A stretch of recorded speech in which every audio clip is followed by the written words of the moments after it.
여러분 반갑습니다. 김재상 세무사입니다. 이번 시간에는요, 세법 입문 시간입니다.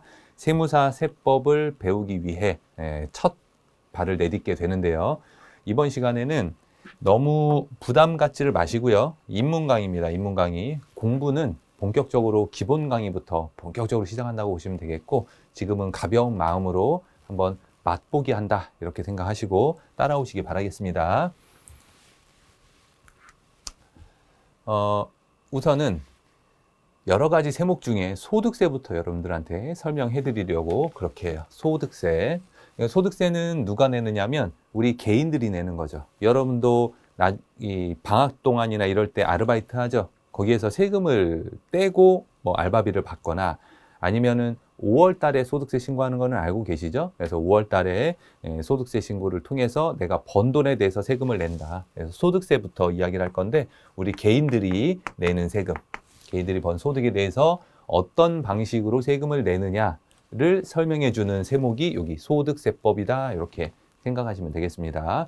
우리 개인들이 내는 세금의 특징들이 있어요. 특징. 우선 소득세법은요. 어떤 소득에 대해서 과세할 거야 라고 하는 그 소득의 종류를 열거하고 있습니다. 그래서 법을 이렇게 조문을 쭉 보면 뭐로 과세하고 뭐를 또 과세하고 이런 식으로 쭉 열거하고 있어요. 근데 만약에 열거 안 됐으면 어떻게 되느냐? 그거는 과세되지 않아요. 내가 만약에 세법에 열거되어 있지 않은 어떤 소득을 받았다. 그거는 과세하지 않는 거예요. 열거한 것만 과세하겠다. 열거주의고요. 그 다음에 유형별 포괄주의. 이 포괄주의라고 하는 거는 범위가 좀 이렇게 좀 넓다 이런 개념이죠. 얘는 뭐냐면 열거되어 있지는 않아도 어떤 소득이 발생하면 거기에 대해서는 열거되어 있지는 않지만 과세할 거야. 이런 거를 포괄주의라고 이야기를 하는데 열거주의랑 포괄주의랑 이게 좀 반대되는 말이죠. 딱 보니까. 그래서 소득세는요. 열거된 것에다가 플러스 어떤 소득의 일부는 포괄주의에 따라서 비슷하기만 해도 과세를 하는 방식을 취하고 있다. 그래서 그러면은 비슷하기만 해도 과세를 하는 그런 소득은 누가 있느냐? 이자 소득하고 배당 소득들이 유형별 포괄주의에 따라서 과세를 하고 있다. 나머지 애들은 그냥 열거된 것만 과세하고요. 이자 배당은 이게 금융제도 또는 금융상품이 막 실시간으로 바뀌잖아요. 바뀌는 그 금융상품을 모두 다 법에 열거할 수는 없으니까 유형별 포괄주의라고 해서 비슷하기만 하면 이자나 배당소득으로 과세한다라고 되어 있다는 특징을 갖고 있다. 이렇게 보시면 되겠습니다. 그래서 여기 열거주의하고 포괄주의를 제가 비교를 해놨는데요. 열거주의는 소득세가 이래요. 포괄주의는 법인세가 이렇습니다. 그러니까 법인세는 비슷하면 무조건 과세. 소득세는 열거된 것만 과세. 그래서 소득세는 이게 암기 내용이 조금 있어요. 왜냐하면 열거된 거를 다 알아야 되니까 암기를 해야 되는 거고요. 법인세법은 굳이 뭐 열거된 것들이 별로 없어요. 그냥 비슷하면 과세가 되는 개념이니까 얘는 이해 위주의 세목이다 이렇게 보시면 됩니다. 법인세는요. 그래서 소득 원천설이라고 하는 이 원천이라고 하는 거는 열거하고 있다 이런 표현이고요. 그 다음에 순자산 증가설, 그래서 뭐 순자산이 증가하면 수익으로 봐서 그냥 열거되어 있지 않더라도 과세를 하겠다라고 하는 것이 포괄주의다 이렇게 생각하시면 되겠습니다. 우선은 제가 지금 소득세, 입문 강의에서 소득세 그 중에 특징으로 1번을 설명을 해드렸어요. 이 중에 우리들이 일상생활에 쓰는 용어들이 아닌 것들이 대부분이죠. 뭐 유형별 포괄주의, 열거주의 뭐 이런 것들은 일상생활에서 잘 쓰지 않고요. 그리고 다른 학문에서도 잘 안 쓰는 용어들입니다. 세법이 여러분들이 세법을 가장 어려워하는 이유 중에 하나 용어 때문에 그래요. 용어가 일상 용어가 아니에요. 이게 세법 용어가 따로 있는 거예요. 그래서 처음에 지금 입문 강의 시간에는 이런 것들을 쭉 들으면서 뭔가 딱딱할 수도 있고 어색할 수도 있고 힘들 것 같다는 생각이 들 수도 있는데요. 왜 그러냐면 용어 때문에 그래요. 우리가 이제 대학교나 이런 데 가가지고 연애도 하고 그러죠, 여러분들. 처음 연애 생각해 보세요. 얼마나 막 어려웠어. 만나서 뭘 해야 될지도 모르겠고 어디 가야 될지도 모르겠고 그죠? 뭐를 해야 상대방이 나를 좋아하게 될까라고 하는 어떻게 해야 되는지 제 행동을 잘 모르잖아요. 왜냐하면 처음이기 때문에 그런 거예요.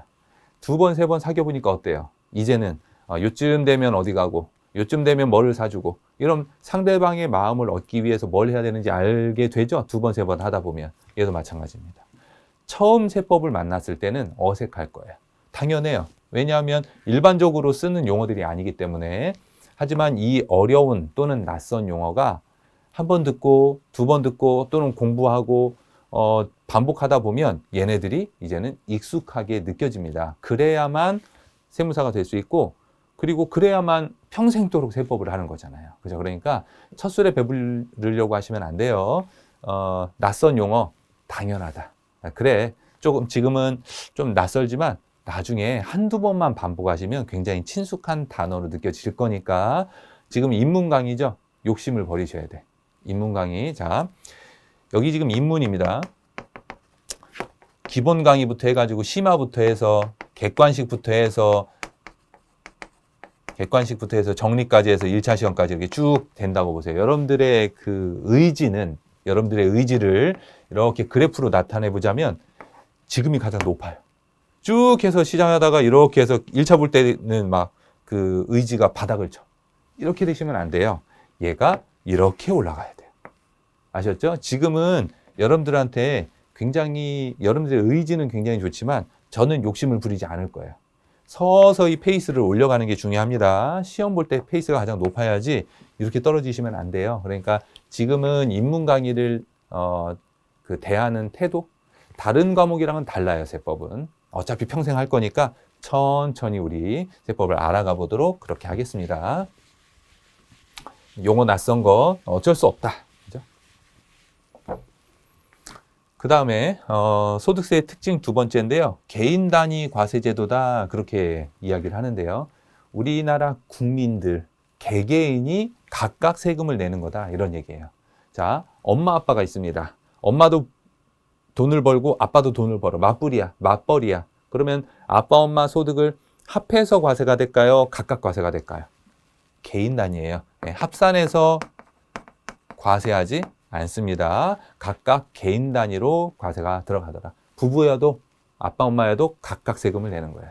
여러분도 형제 내지는 배우자 있어도 그냥 각각 세금을 내게 되는 것이다. 그런 특징을 갖고 있고요. 그 다음에 종합과세, 분류과세, 분리과세 방법이 병행된다, 이렇게 표현을 했는데 얘는 뭐냐면요. 종합과세라고 하는 거는 뭐라고 생각을 하시냐면 합산과세다, 이렇게 생각하세요. 우리가 이제 개인들이 1년 동안에 버는 소득이 얼마나 많아요. 회사에서 근로소득을 받을 수도 있고, 내가 사업을 해가지고 사업소득을 받을 수도 있고, 주식 같은 데 투자해서 배당소득을 받을 수도 있잖아요. 이런 거를 다 합해서 뭐 한다고요? 합산과세. 이거를 뭐라고 표현한다고요? 종합과세다. 우리 종합선물 세트 생각하시면 돼요. 다 합해져 있죠, 이것저것. 다 넣고 한꺼번에 과세를 하는 거를 표현을 종합과세 또는 합산과세 한다, 이렇게 표현해요.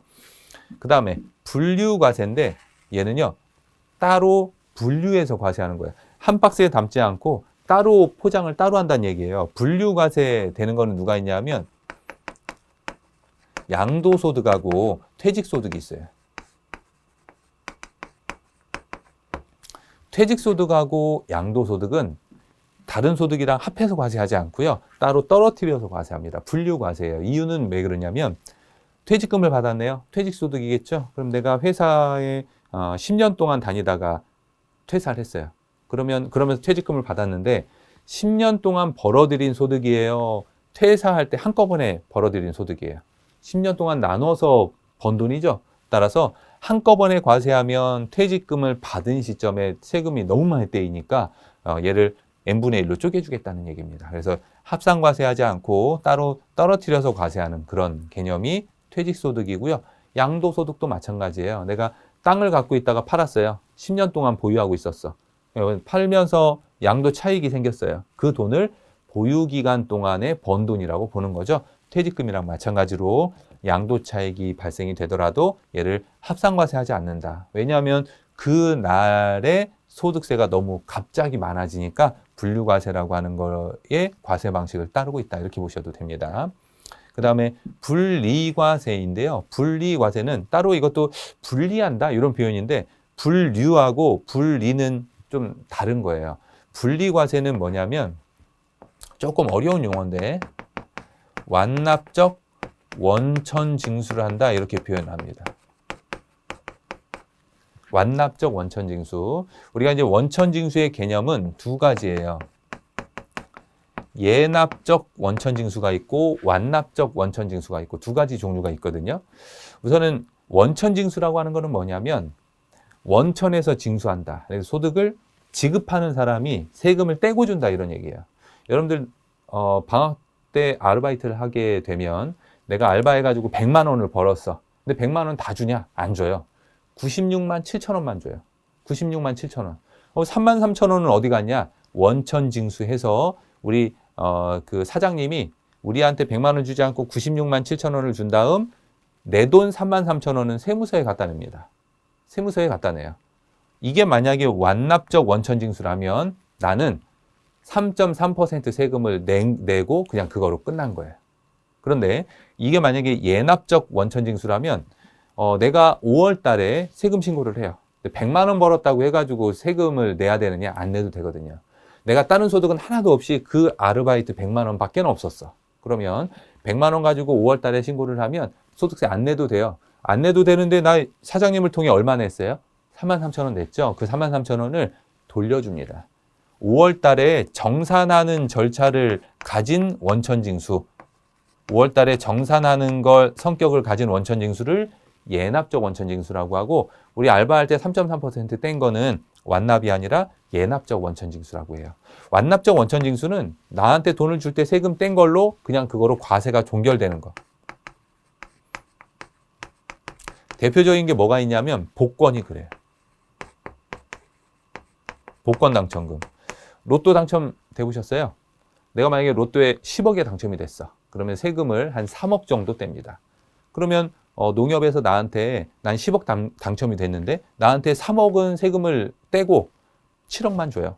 그 3억은 세무서에 갖다 내는 거예요. 그럼 내가 완납적 원천징수이기 때문에 5월 달에 그 복권 당첨금에 대해서 5월 달에 정산하는 절차를 거쳐야 되느냐? 아닌 거예요. 완납적 성격의 원천징수는 그냥 3억 낸 걸로 그냥 끝나는 겁니다. 이렇게 원천징수의 개념이 완납적 원천징수가 있고 예납적이라고 하는 원천징수가 있는데 그중에 분리과세라고 하는 애는 누구를 얘기하는 거냐면 완납적 원천징수를 의미하는 거예요.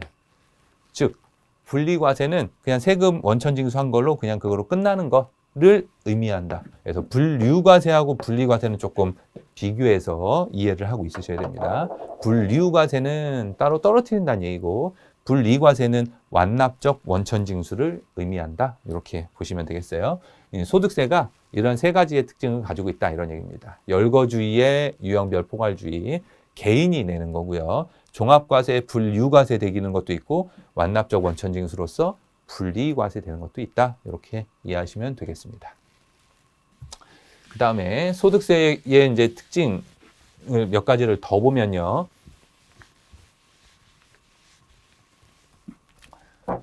부담 능력에 따른 과세라고 되어 있어요. 부담 능력. 능력에 따라서 과세한다. 이렇게 이해하셔도 되거든요. 소득을 많이 번 사람한테는 세금이 많고요. 적게 번 사람한테는 세금을 좀 적게 내야 되겠죠. 그리고 또 같은 돈을 벌더라도 부양가족이 많아. 막 애가 한 6명이야. 그러면 많이 좀 빼줘야 되겠죠. 같은 돈을 벌더라도 많이 빼줘야 될 거 아니겠어요? 이렇게 부담 능력에 따라 과세하는 특징을 갖고 있다. 이렇게 보시면 되겠고요. 그 다음에 신고납부제도. 내가 5월 달 되면 꼭 세무서 가서 신고를 해야 되는 세목이다. 이런 얘기입니다. 어떤 세목은 내가 가만히 있으면 고지서를 보내주는 세목들이 있어요. 가장 대표적인 게 이건 지방세이긴 하지만 자동차세 또는 재산세. 이렇게 내가 자동차를 가지고만 있으면 자동차세 고지서가 우리 집에 날라옵니다. 날라오는 대로 그냥 내면 되는 거예요. 요거는 이제 고지납부라고 이야기를 하는데 얘는 가만히 있다고 해서 납부서를 보내주지 않아요. 신고 납세 제도를 취하고 있기 때문에 내가 과세기간의 다음 연도 5월 달에 납세 의무자의 확정 신고로 과세표 준과세액이 확정되는 그런 세액이다. 뭐 과표, 뭐 이런 과세표 준 이런 얘기가 있는데 요거는 이제 차차 이야기를 해드릴게요. 어쨌든 5월 달에 신고를 해야 되는 특징을 갖고 있다. 소득세는. 원천징수는 제가 조금 전에 이야기를 해드렸죠. 원천징수의 종류는 두 가지다. 예납적이 있고 완납적이 있는데 완납적 원천징수는 얘를 분리과세라고 이야기를 하더라. 이야기를 했고요. 예납적 원천징수는 뭐 연말정산 많이 들어보셨죠? 요거 정산하는 개념이니까 예납적 성격이고요. 완납적 원천징수는 복권 이야기를 해드렸습니다. 이런 소득세의 특징을 갖고 있다. 자, 그러면 이런 소득세는 누가 내느냐? 제가 처음에 개인이 내는 세금이다 그렇게 이야기를 했는데요. 개인이라고 하는 거는 너무 좀 개념이 추상적이잖아요. 그래서 세법은 뭐라고 이야기하냐면 거주자냐 거주자가 아니냐 두 가지로 나뉘어요. 요거 이제 거주자와 비거주자가 소득세를 내야 되는 납세 의무자다 이렇게 부르는 거거든요. 우선은 거주자는 누구를 이야기하냐면 국내에 주소를 두거나 183일 이상 거소라고 하는 거는 얘는 머물 거예요. 머무는 장소가 한 6개월 정도 이상 국내에 있다고 하면 얘는 거주자. 비거주자는 거주자가 아닌 개인. 그러니까 우리나라에 전입신고를 하거나 아니면 6개월 정도 우리나라에 있다. 그러면은 거주자. 그렇지 않다 그러면 비거주자. 만약에 거주자에 해당이 되면 무제한 납세, 제한 없이 세금을 내야 됩니다. 그래서 국내뿐만 아니라 국외에서 벌어들인 소득에 대해서도 다 과세가 들어간다 이런 얘기예요. 근데 비거주자였다라고 하면 제한이 있어요. 그래서 국내 원천 소득에 대해서만 과세가 들어간다. 우선 여기서 주의하셔야 될 거는 뭐냐면요. 국적이나 영주권에 따라서 외국인과 내국인으로 구별하지 않죠.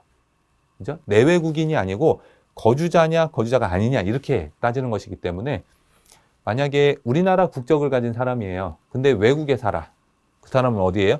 비거주자에 해당이 돼서 혹시 우리나라에 잠깐 들어와서 돈을 벌면 거기에 대해서만 세금을 내면 된다 이런 얘기예요. 반대로 외국인인데 우리나라 뭐 프로야구 용병 선수야. 외국인인데 우리나라에 왔죠? 프로야구 시즌 기간 동안에 운동해서 돈 벌잖아요. 그거는 그 야구 용병 외국인은 거주자예요, 비거주자예요?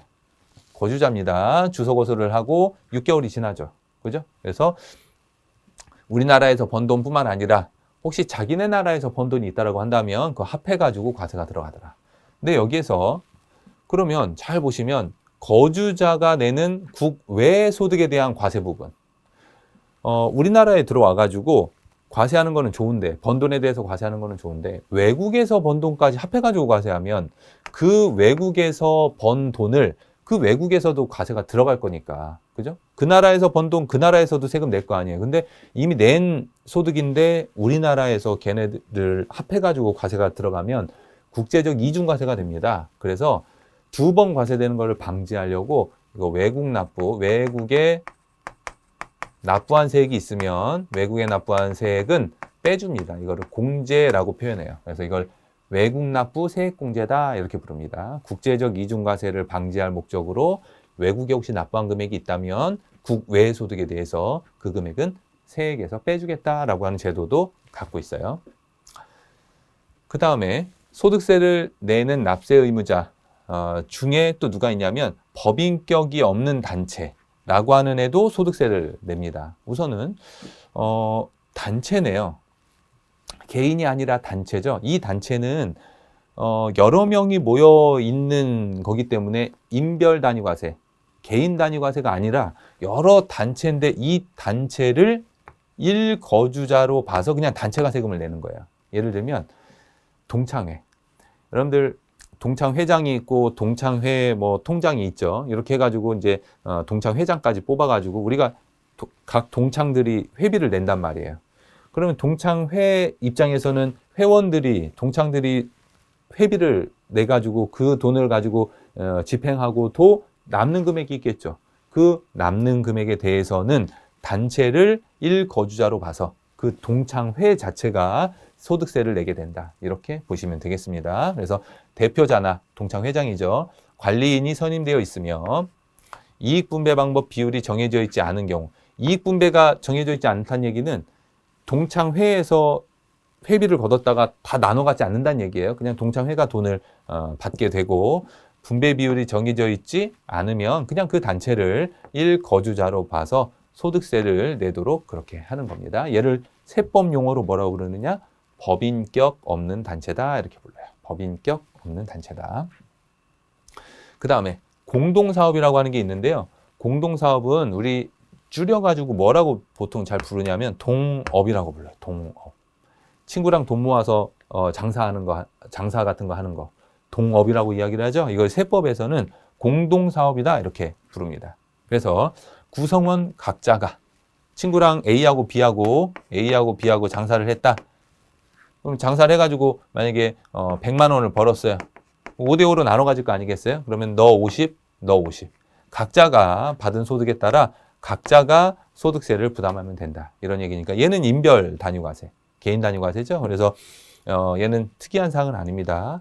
단체이지만 공동사업에 해당하게 되면 나눠 갖겠죠. 각자가 50만 원씩 세금을 내면 된다.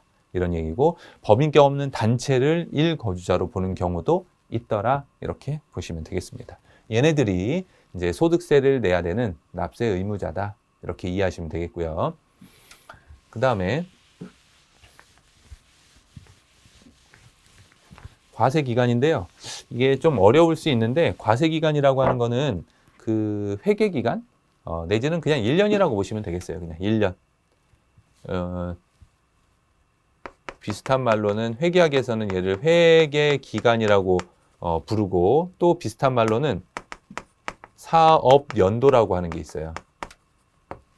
회계기간, 사업연도 이런 것들을 과세가 되는 기간 또는 뭐 사업연도 이러한 용어가 있는데 이런 것들은 그냥 우리 소득세는 얼마 만에 한 번씩 낼까요?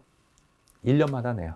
1년마다 무조건 그냥 다음 연도 5월 달에 소득세를 내게 되는데 그거를 이제 과세가 되는 기간이다 이렇게 부릅니다.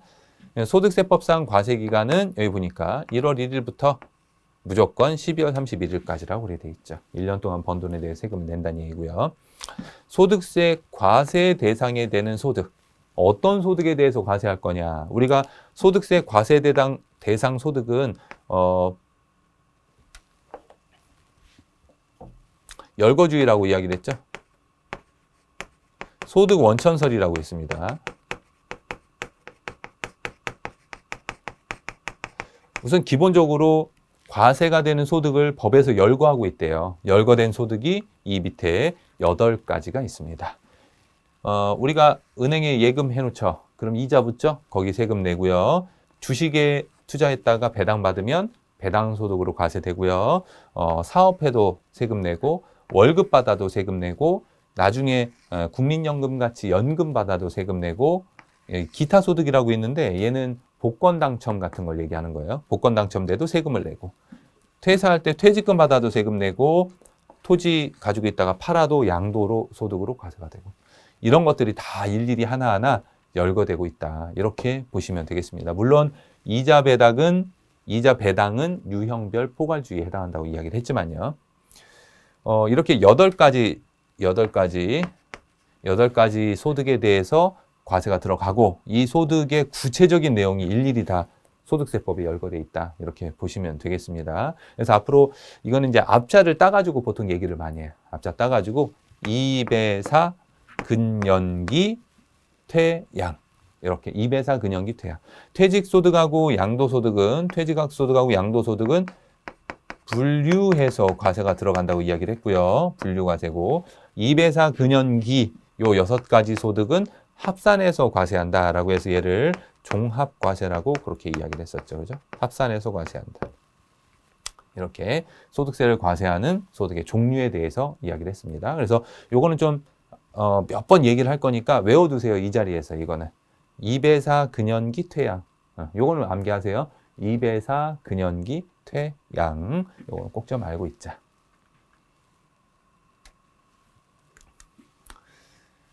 그러면 아까 전에 얘기했던 거를 한 번 더 나오는 건데요. 요거는 간단하게만 보고 넘어가도록 할게요. 우선은 종합과세, 합산한다 이야기를 했죠. 다른 소득의 종류를 합산해서 누진세라고 하는 거는요.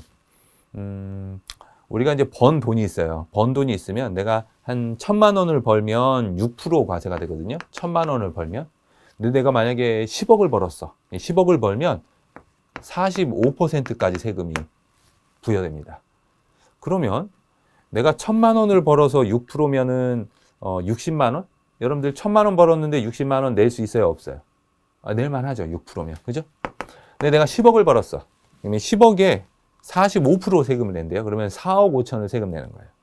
내가 죽도록 10억을 벌었는데 4억 5천 세금 쭉 나가고 5억 5천만 남는데 이건 어때요? 낼 거야, 안 낼 거예요?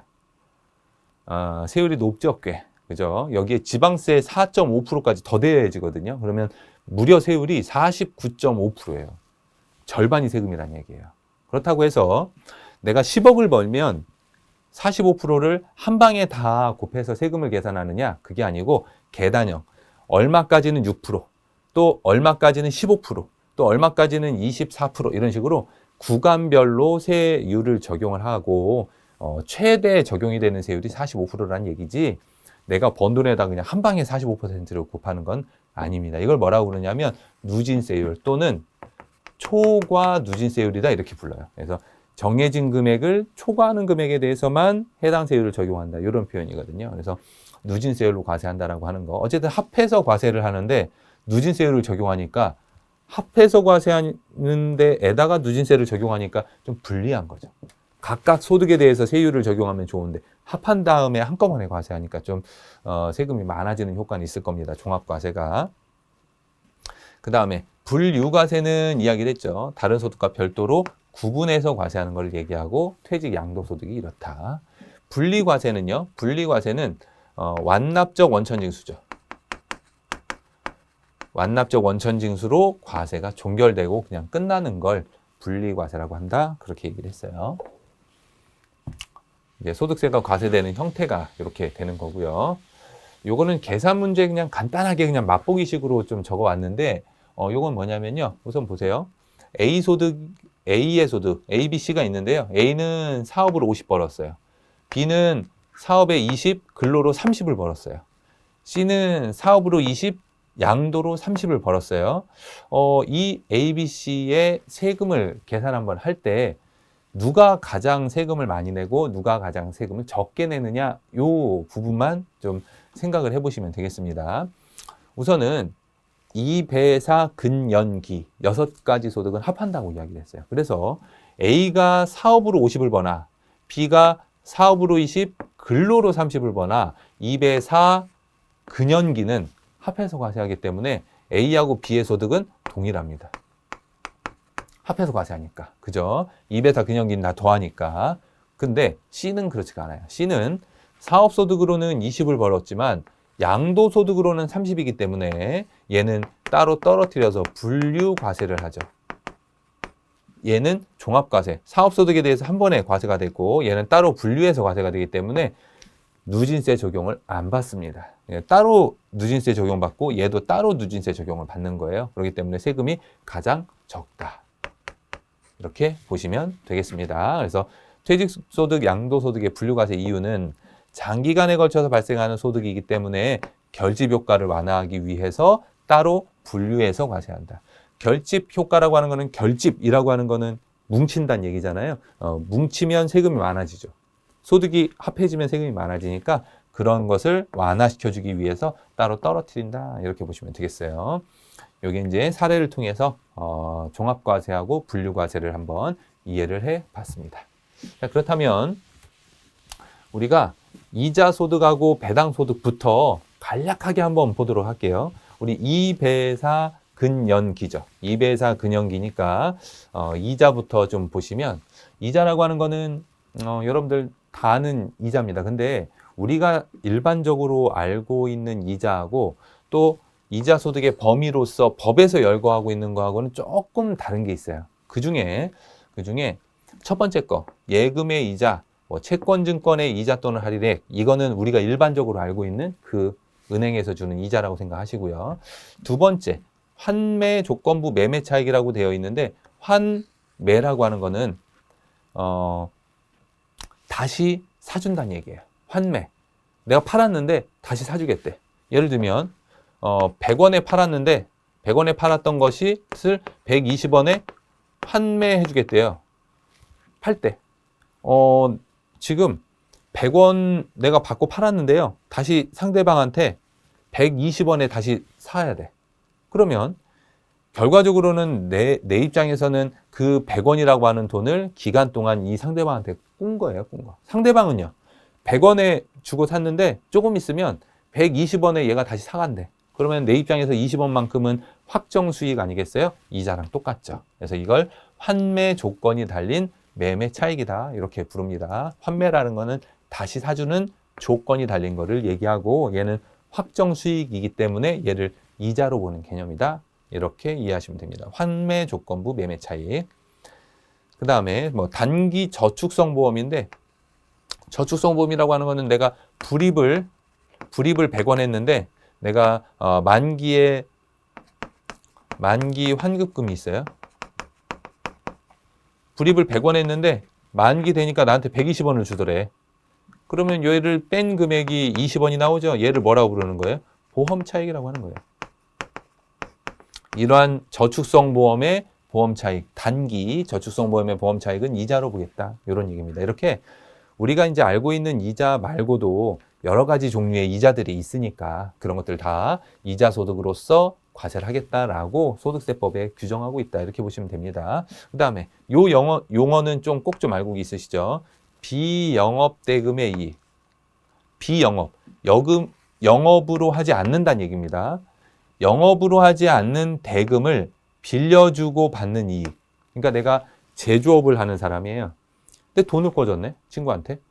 그러고 나서 이자를 받았어요. 나는 원래 제조업을 하는 사람인데 돈을 꿔주고 받았어요. 이거는 내가 돈을 꿔주는 걸 영업으로 하고 있지 않는 사람인데도 이자가 발생했죠. 그때의 이자를 뭐라고 부르는 거예요?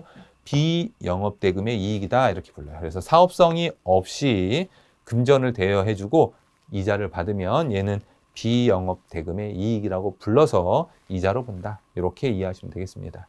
이런 것들이 이제 이자소득의 범위로 해서 환매 조건부 매매 차익이라든지 저축성 보험의 단기 보험 차익이라든지 비영업대금의 이익 같은 것들은 다 이자로 과세가 들어가더라. 이런 얘기고요. 그 다음에 배당은 어떻게 될까요? 배당, 여러분들 주식 투자 많이 하시죠? 저는 주식 투자 잘 안 합니다. 왜냐하면 주식 투자를 하니까는 강의가 잘 안 돼요. 이게 무슨 말이냐면 열심히 강의를 하고 이제 쉬는 시간에 나가가지고 봤더니 100만 원이 올랐어. 강의하기 싫죠. 아니 뭐 다른 데에서 100만 원을 벌었는데 그 짧은 시간에 강의하기 싫어요.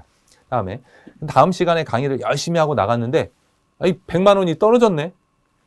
이거 조금 벌자고 막 강의 막 죽어라 하고 목 아프게 하는데 나가보니까 막 100만 원, 200만 원, 1000만 원 막 손실 났어요. 강의 하기 싫어요. 올라도 강의가 하기 싫고 내려도 하기 싫더라고. 그래가지고 저는 주식은 아예 안 합니다. 근데 적당한 투자 같은 경우는 괜찮은 것 같아요. 여러분들도 많이 하실 거고 주식을 투자하는 목적 중에 투자 수익을 얻고자 하는 것도 있지만 배당 수익을 얻고자 하는 경우도 있죠. 예, 이때 배당을 받으면 배당 소득으로 과세가 들어갑니다. 2배사 근영기 할 때 이 배를 얘기하는 거예요. 일반적인 이익 배당은 우리가 알고 있는 배당이고요. 의제 배당이라고 하는 게 있는데 이건 내용이 많아서 설명은 못 드리겠지만 배당은 배당인데요. 의제, 본다 이런 얘기죠. 본다. 배당은 우리가 알고 있는 배당은 아닌데 그냥 배당으로 봐서 과세하는 게 있다. 이런 얘기입니다. 요거는 내용이 많아서 그냥 의제 배당이라고 하는 게 있구나. 그 정도만 보셔도 될 것 같고요. 그 다음에 법인세법에 의해서 배당으로 처분된 금액에서 얘를 인정배당이라고 하는데 요거는 이해하실 수 있어요. 무슨 말이냐면 법인세가 왜 갑자기 소득세에서 나오는 거냐면 A사가 있어요. A사가 있는데 여기에 갑 대표이사가 있습니다. 갑 대표가 있어요. A사 자기가 이제 설립을 한 거죠. 대표가 이제 회계팀에 가가지고 회계팀장 김 팀장이 있어. 팀장한테 자동차를 하나 산 거예요. 대표가. 그러면서 자동차 키를 주면서 무언의 압박으로 엔진 오일을 좀 갈아와라. 무언의 압박을 두는 거예요. 그래서 차 키를 빼면서 요즘 새 차 좋아. 근데 5,000km마다 엔진 오일을 좀 갈아야 된다네. 이렇게 그 회계팀 김 팀장한테 얘기를 하고 열쇠를 놓고 가요. 그러면은 그 열쇠를 본 김 팀장 뭐 하란 얘기예요? 엔진 오일 갈아 놓으란 얘기죠. 근데 그걸 만약에 못 알아들었다. 그러면 옷 벗어야 돼. 그죠? 당연히 알아듣고 대표이사의 개인적인 자동차를 갑 주주라고 할게요. 주주 지금 배당이니까 갑 주주의 그 개인적인 자동차의 엔진 오일을 갈아줍니다. 근데 이건 사실상 법인의 차를 갈아주는 게 아니고 엔진 오일을 갑 주주의 대표 주주의 개인적인 차의 엔진 오일을 갈아준 거기 때문에 얘는 배당으로 인정해야 되는 거 아니겠어요? 이거를 법인세법에 의해서 배당으로 처분된 인정 배당이다 그렇게 이야기를 합니다. 그래서 주주의 개인적인 지출 금액을 법인이 대신 지출할 때 배당 해준 걸로 보겠다. 이게 인정 배당이다 이렇게 보시면 되겠고요. 집합투자기구라고 하는 게 있는데 집합투자기구로부터의 이익이 있는데 우리 투자 중에서는 직접 투자가 있고 간접 투자가 있죠. 이거는 간접 투자라고 생각하시면 돼요. 우리 펀드 같은 거. 내가 직접 하기는 좀 그러니까 펀드에 가입해서 펀드 매니저가 나의 돈을 불려가지고 내가 받는 거 있죠. 이걸 집합투자기구로부터의 이익이다. 간투 생각하시면 됩니다. 그 다음에 나머지 것들은 한번 읽어보시고 맨 밑에 유형별 포괄주의를 따르고 있다. 이자하고 배당은 유형별 포괄주의다. 왜냐하면 이제 금융상품이 너무 많이 개발되기 때문에 뭐 일일이 법에서 열거할 수 없기 때문에 그런 거예요. 여기까지. 그 다음에 배당소득에 되게 특이한 제도가 하나가 있어요. 배당소득만이 가지는 제도. 그게 이제 그로스업이다 이런 얘기인데요. 배당소득은 이중과세 문제가 있습니다. 이게 무슨 말이냐? 자, 한번 보시면 여기 A사가 있어요. A사가 있고 여기가 이제 갑주주가 있습니다. 얘가 갑주주가 100원을 투자해. 100원을 투자합니다. A사한테. 그럼 A사는 100원을 가지고 장사를 시작하죠. 그래서 수익을 발생시켜요. 1,000원.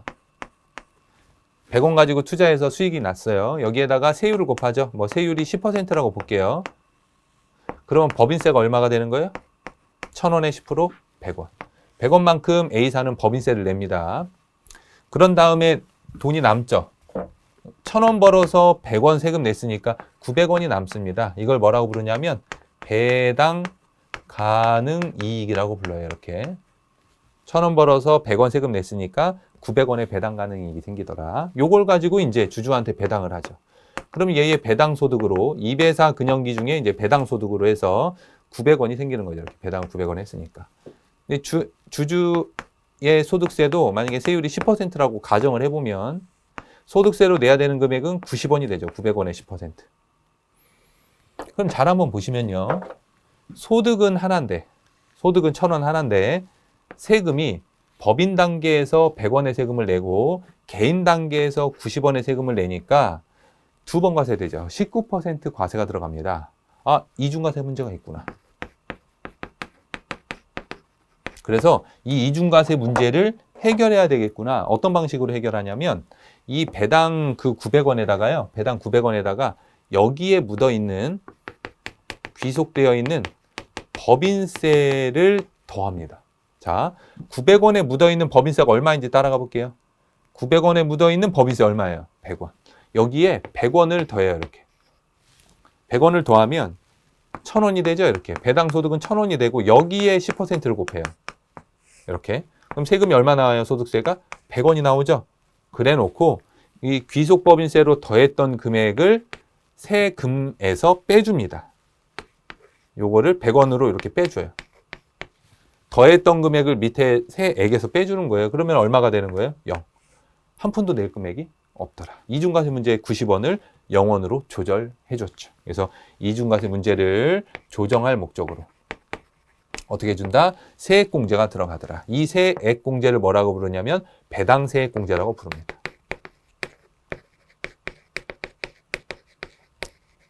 이 귀속법인세, 여기 내가 받은 배당 금액에서 더해지는 거를 업해준다라고 해서 얘를 그로스업이다 이렇게 얘기해요. 그로스업. 배당을 받으면 배당받은 금액에 일일이 지금 주주들이 내가 만약에 삼성전자에 투자했어요. 배당을 좀 받았어. 한두 주 갖고 있어요. 배당을 좀 받았다. 그러면 삼성전자에 전화해가지고 야, 나 요즘 배당 한 얼마 받았는데 여기에 묻어있던 너네들 법인세가 얼마야? 계속 물어봐야 되겠죠. 모든 주주가. 한두 명도 아닌데. 그러면 삼성전자는 담당자는 전화 받느라고 업무 마비될 거예요. 그죠? 그래가지고 야, 일일이 진짜 귀속법인세를 더하지 말고 그로스 업 시키는 거는 좋지만 배당 받은 금액의 한 10%로 그냥 보자. 그냥. 그러면 100원이 아니고 90원에 10%니까 900원에 10%니까 여기를 한 90원으로 더해주고 90원 빼주고 이렇게. 물론 10원이 남긴 하죠. 이렇게 10원이 남긴 하지만 완벽한 이중과세 조정은 아니지만 배당받은 금액의 몇 퍼센트를 그로스업 귀속법인세로 본다? 10%를 귀속법인세로 본다. 그래서 더했다가 그 더한 금액을 밑에 세액공제로 빼주면서 이중과세를 조정해준다. 이렇게 이해하시면 되겠습니다. 이게 뭐라고요? 그로스업. 배당소득에는 이중과세 문제가 있어서 그거를 해결해주기 위해 그 금액을 업해서 올려준다. 10%다. 이렇게 생각하시면 됩니다. 그래서 배당소득 금액을 법인 세전 소득으로 환원한다. 세전 소득이라고 하는 거는 세금이 부과되기 전 소득이니까 얘를 얘기하는 거죠. 이게. 그죠? 법인세가 부과된 소득의 세후 소득인데 얘를 더해서 세전 금액으로 만들어주는 거기 때문에 900원에서 100원을 더해서 1000원으로 만들어주는 걸 얘기하고요. 그래서 산출세 계산한 다음에 추후 산출세에서 법인 단계에서 납부되었던 귀속법인세를 차감해준다. 얘를 배당세액공제한다. 이렇게 표현한다고 했습니다. 이런 방식을 통해 배당소득에 대해서는 이중과세 문제를 해결해주고 있다. 됐어요. 그 다음에 이제 마지막으로 이자하고 배당소득을 합해서 금융소득이라고 하거든요. 이자하고 배당소득을 합해서 금융소득이라고 이야기를 합니다. 그래서 이자소득하고 배당소득을 합해서 금융소득이라고 이야기를 하는데 얘네들이 과세되는 방법이 조금 특이해요. 얘네들이 좀 특이하는데 구체적인 계산 방식은 기본이론 시간에 배우시고 이거는 들어보셨을 수 있을 것 같아요. 이자하고 배당은요. 무조건 2천만 원 기준으로 합니다. 얼마 기준으로 한다고요? 2천만 원.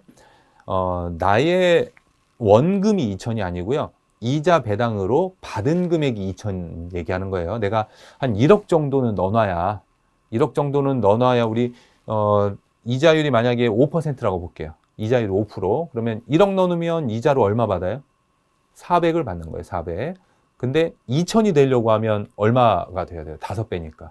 현금으로 5억은 있어야 되는 거예요. 5억은 넣어놔야 이자율 4%로 해서 2천만 원이 되는 거거든요. 이자 받는 금액이. 그 이자하고 배당받는 금액이 얼마까지는 2천만 원이 안 되면 여기죠.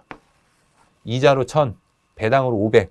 2천만 원이 안 되죠? 그러면 완납적 원천징수로 국세 14%, 지방세 1.4까지 더합니다. 그래서 15.4인데 국세 기준으로는 14%, 완납적 원천징수로 과세되고 끝. 그 원천징수는 누가 하냐면 은행이나 아니면은 배당을 지급하는 그 회사가 되겠죠. 나한테 이 돈을 지급을 할 때 14%로 원천징수하고 그냥 그거로 끝난다. 과세가 종결된다. 얼마가 안 되면 2천만 원이 안 돼요. 2천만 원 기준으로 해서 판단을 한다. 이런 얘기입니다. 근데 만약 케이스 두 번째. 이자 1,500, 배당 1,500. 합해서 3천만 원이에요. 2천만 원 넘어가죠? 이런 경우에는 어떻게 한다? 종합과세. 2배사 근연기 6가지 소득이랑 얘랑 합해가지고 과세한다. 이런 얘기입니다. 그래서 어떤 것만 기억하신다고 우선은 지금은 금융소득을 분리과세할 거냐 종합과세할 거냐의 그 판단은 얼마 기준이구나. 2천만 원 기준이구나. 이렇게 이해하시면 되겠어요. 됐습니다. 이렇게 해가지고 우리 이번 시간에 입문 시간인데 기본적인 소득세의 개념 내지는 납세 의무자에 대해서 한번 살펴봤고요. 그리고 2배사 근연기, 퇴양 8가지 소득 중에 이자 배당 2가지 소득에 대해서 살펴봤습니다. 제가 다시 한번 당부드릴 텐데 입문 강의는 여러분들이 막 뭔가를 본격적으로 세법을 공부를 하는 단계가 아니에요. 그러니까 가볍게 들어보시고 이런 것들을 배우게 되는 거구나라고 하는 느낌 정도만 받으셔도 충분하니까 그 마음 그대로만 한번 따라오시면 좋겠습니다. 됐어요. 이것으로 이번 시간 마치도록 하고요. 다음 시간에 또 뵙도록 하겠습니다. 수고하셨습니다.